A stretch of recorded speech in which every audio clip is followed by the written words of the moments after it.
கூர்வாளின் தலைப்புச் செய்திகள்.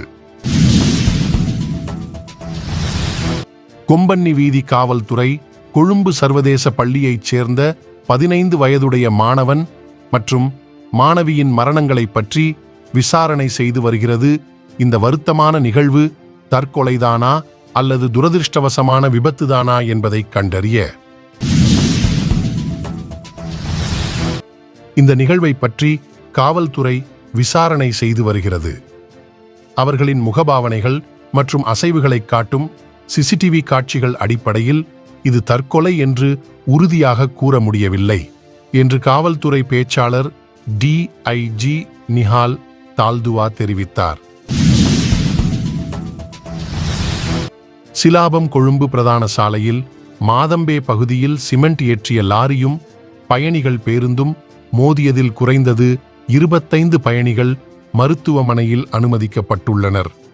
பாதிக்கப்பட்டவர்கள் சிலாபம் மருத்துவமனையில் அனுமதிக்கப்பட்டதாக காவல்துறை தெரிவித்துள்ளது.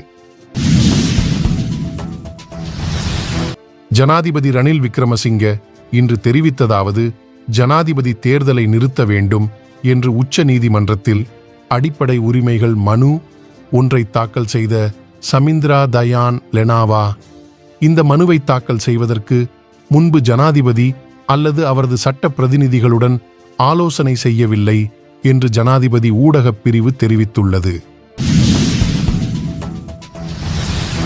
உச்சநீதிமன்றத்தில் நேற்று அடிப்படை உரிமைகள் மனு ஒன்றை தாக்கல் செய்த நிலையில் ஜனாதிபதி பதவிக்காலம் முடிவடையும் வரை தேர்தல் ஆணையம் ஜனாதிபதி தேர்தலை நடத்தக்கூடாது என்று உத்தரவிட வேண்டும் என கோரப்பட்டுள்ளது. ஜனாதிபதி பதவிக்காலம் 5 ஆண்டுகள் என்பதை உறுதியாக நம்புவதாகவும் 2024இல் ஜனாதிபதி தேர்தலை நடத்துவதில் தேர்தல் ஆணையம் சரியாக செயல்படுவதாகவும் ஜனாதிபதி விக்ரமசிங்க கூறியுள்ளார்.